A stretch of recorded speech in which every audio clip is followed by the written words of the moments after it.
Good afternoon, Dr. Dela Peña. Good afternoon, classmates. I am Miss Alice Tiboyukan, one of your discussants for this afternoon.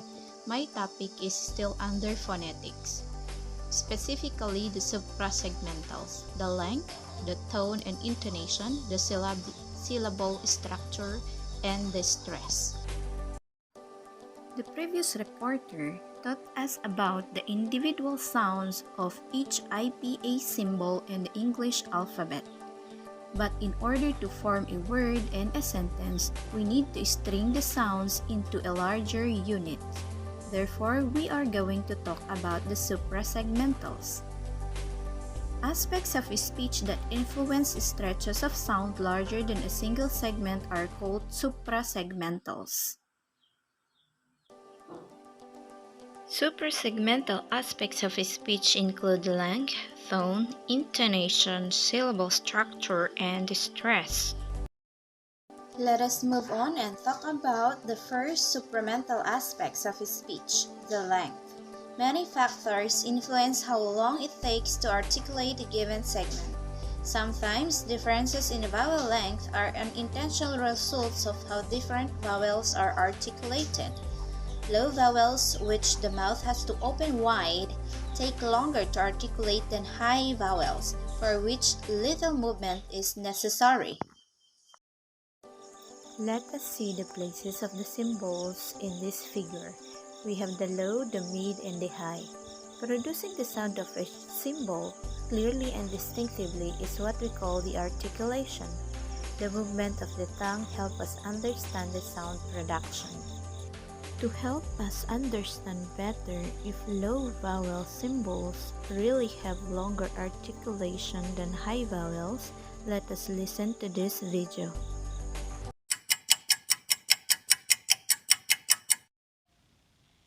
Today's discussion is going to be about the American English vowels and the vowel quadrilateral.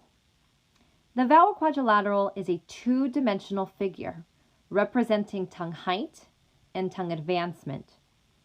And it also displays the relative position of the tongue during vowel production. If we look at the top, the tip of the tongue will be labeled as the front.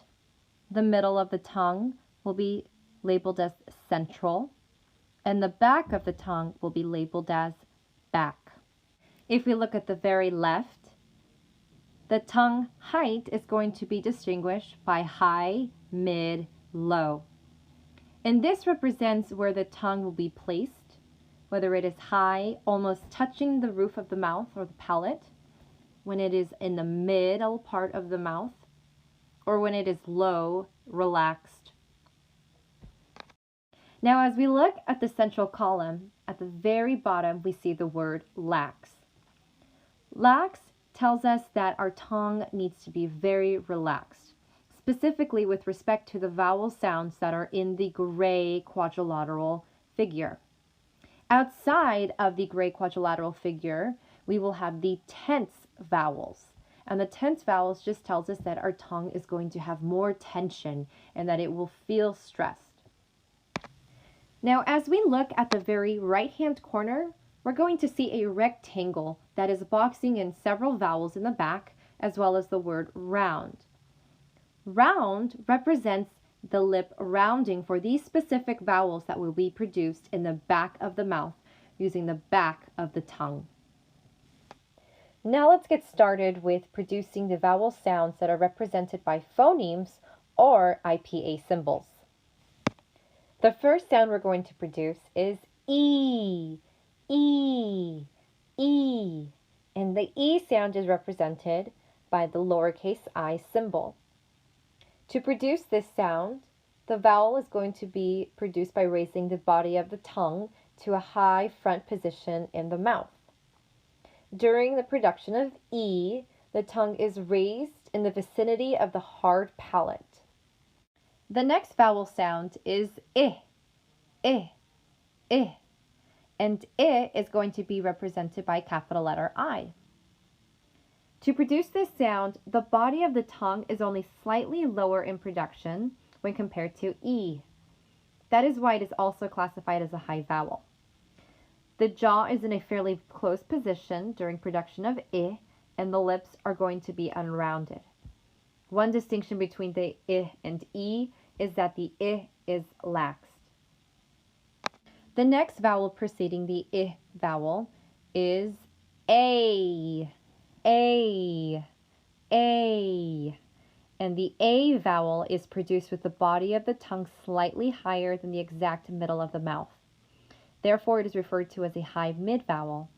And A is also unrounded. Also, it is a tense vowel and can be found in the word bay, A. The next vowel sound is going to be eh, eh, eh, and it will be represented by the epsilon symbol. To produce this sound, the body of the tongue is going to be located midway between the mid and low positions of the mouth, and your lips will be unrounded and your tongue should be relaxed. And finally, we have ah, ah, ah. Ah is referred to as ash, and it is the lowest of the 5 front vowels. To produce the ah sound, your tongue must be low, your lips must be unrounded, and your tongue should also be relaxed. We'll now be discussing the back vowel sounds. The first vowel sound we're going to discuss is the oo sound. Oo, oo, oo. And oo is going to be represented by a lowercase u. To produce oo, the back of the tongue must be high, and your lips must be rounded, and your tongue will be tense. So you'll feel a lot of tension. The next sound is going to be the upsilon sound that makes such as in the word could, should, would. To produce the upsilon sound, the back of the tongue will be high but slightly lower than the oo sound. Also, your lips will be rounded and your tongue will be laxed. Preceding the upsilon symbol will be the O sound. O, O, O. To produce the O sound, the back of the tongue will be placed in the high mid position of the mouth. Your lips will be rounded and your tongue will be tensed. The next vowel sound is the open O, and the open O is produced as aw, aw, aw. To produce the aw sound, the back of the tongue will be placed in the low mid position of the mouth. Your lips will be rounded and your tongue should be tensed. Now you will typically hear the aw sound being produced on the East Coast of the United States, whereas in the West Coast, we actually do not produce the aw sound. We instead find it to be too difficult and merge our vowel and produce the ah sound. And the ah sound is represented by a lowercase a. To produce the ah sound, the tongue will be low, our lips will be unrounded, and our tongue should feel tense. The next sounds we'll be focusing on are the central vowel sounds. The first vowel sound is the upside down E, referred to as the schwa. And the schwa says To produce the sound, your tongue will be in the middle position of the mouth. The sound will be produced in the central part of the tongue. Your lips will be unrounded and your tongue will be laxed. And finally, we've reached the wedge sound.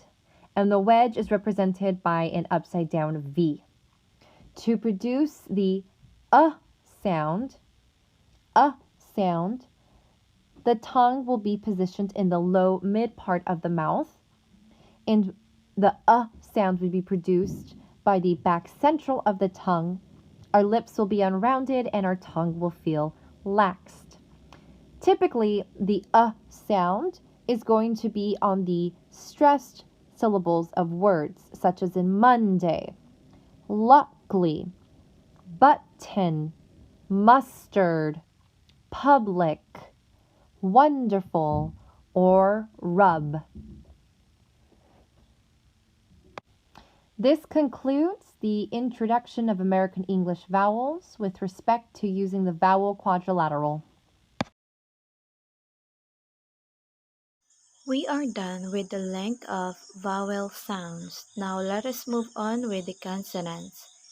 Long consonants are known as geminates. English can create long consonants when two words come together, like for example, bookcase, bookcase, top part, top art.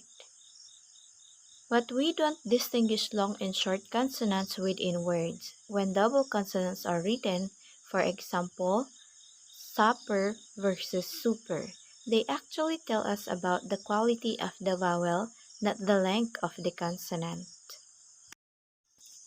Now let's move on to another aspect of suprasegmentals, tone and intonation. The pitch of the voice carries a lot of information. It can tell you whether the speaker is a male or a female, a large person or small, old or young. High pitch can tell you that a person is frightened. Low pitch, that he or she is angry. This sort of information isn't really linguistic, however, but physical or emotional. The term tone and intonation refer to linguistic uses of pitch. Tone refers to the use of pitch to convey meaning at the word level. Intonation refers to the use of pitch to convey meaning at the sentence or discourse level.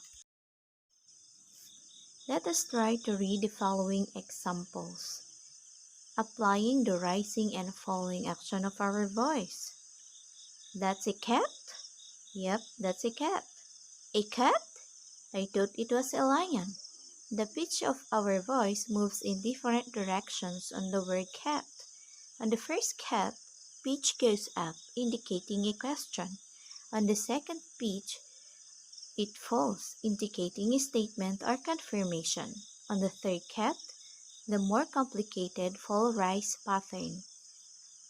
We indicate this different reading with a question mark, a period, and italics. In each case, the sequence cat refers to the same object, a feline. The pitch differences indicate only the role that the reference to the feline. All languages use intonation to some extent, though the patterns and meanings differ across languages. Moving on to another aspects of suprasegmentals, we have syllable structure. How many syllables are there in the word Apalachicola, Massachusetts, and anti-disestablishmentarianism? Probably that is 6, 4, and 11. English speakers have little trouble counting the number of syllables in a word, but linguists have a harder time defining what a syllable is. According to this source, syllable structure might be a vowel and its surrounding consonants. However, it is possible to have a syllable without a vowel, like the word hidden. There is no vowel between the two consonants. The definition given doesn't explain why some sequences of consonants are allowed and others are not. The best answer, though not perfect, lies in the concept of sonority. Sonority can be defined as relative openness of the vocal tract, which corresponds directly to the relative loudness of a sound. The most sonorous sounds are the low vowels, the mouth is wide open, and the sound flows freely out, as we have mentioned in our previous slide. The least sonorous sounds are the voiceless stops, the mouth is completely shut, and no sound is made at all. Other sounds range between these two extremes. The speech stream is organized into peaks and valleys of sonority. Languages generally do not choose long strings of consonants nor long strings of vowels. Rather, We alternate sounds that are more sonorous and less sonorous. Each stands out better against the background of the other. A syllable, then, may be defined as a way of organizing sounds around a peak of sonority. Let us take the simple word pin. The vowel E in our word is the most sonorous sound in the sequence, flanked by the less sonorous consonant P and N. Thus, there is a single sonority peak and a single syllable. Now let us take the word print. Also follows the principle of sonority. Sonority rises from P, voiceless stop, to R, rhotic to E, vowel. Then falls from the vowel to N, nasal, to T, stop. A single peak, a single syllable. Let us review this syllable structure of print. The most sonorous element of a syllable, the peak itself, is called the nucleus. Lower sonority sounds preceding the nucleus are called the onset. Those following the nucleus are called the coda. The nucleus and coda together form the rhyme. So if we try to produce the sound again, starting from the onset P and R, going to the vowel E, which is our nucleus, and going down to our coda M and T, we form the word print. Vowels are usually the most sonorous sounds, but that's not always the case. Sounds other than vowels may form sonority peaks, like for example the word hidden and prism. They have one vowel, but they are two syllables. Talking about sonority sound in counting syllables of words, there are some English words that clearly violate the principle of it. Like if, for example, the word is prince and sixth. Linguists are not sure how to deal with words like this.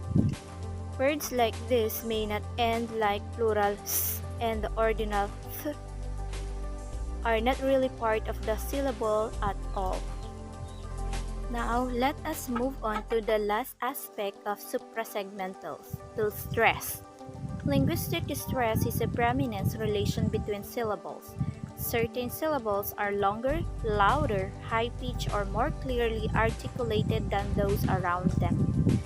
Just as we can generally count the syllables in a word, let us try the following example. We have phonology, phonetics, syntax.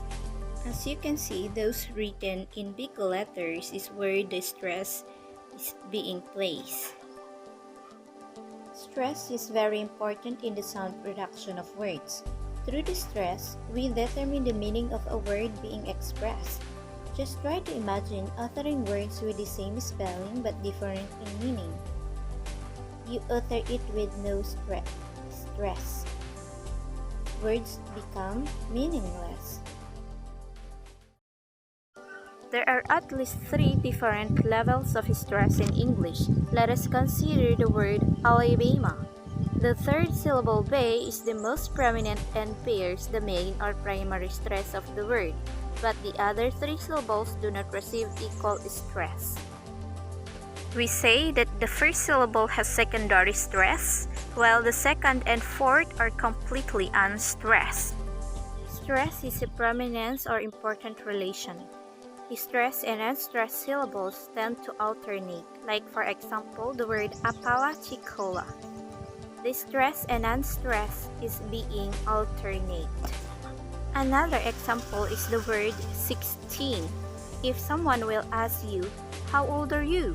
you will tend to answer 16. Putting stress to words which are answers to a question depend on them. We have here another example of a question. How long have you been staying here? 16 years.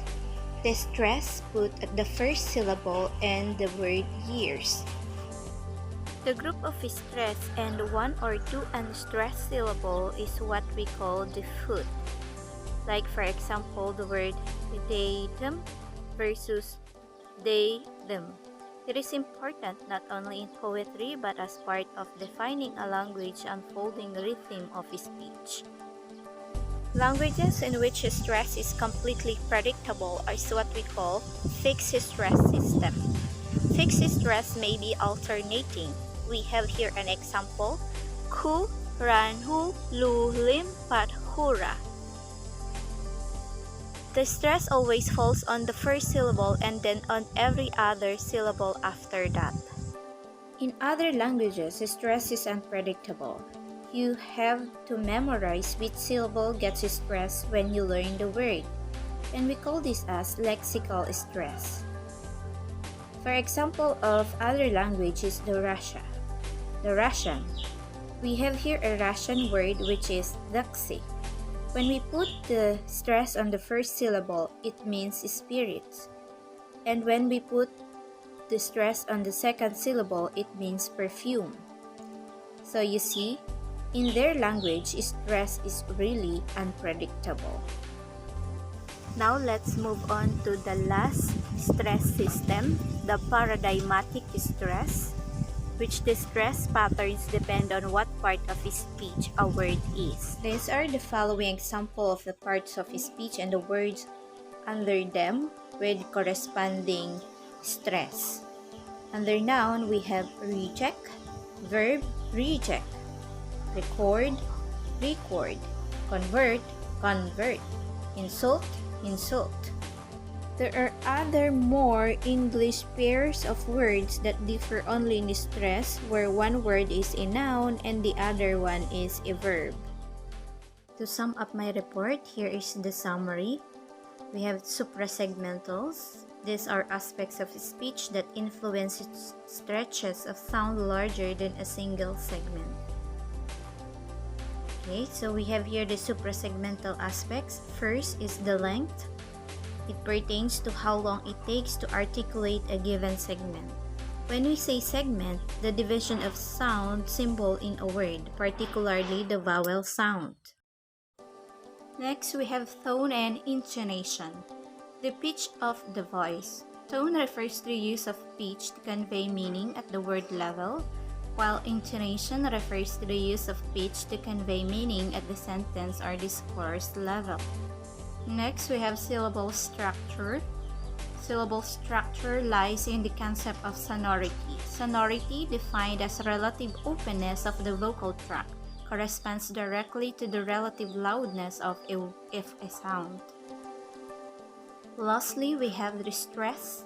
Linguistic stress is a prominence relation between syllables. Certain syllables are longer, louder, high-pitched, or more articulated than those around them. We now come at the end of my report. Thank you for listening and God bless us all. By the way, here are the following resources of my report. Thank you.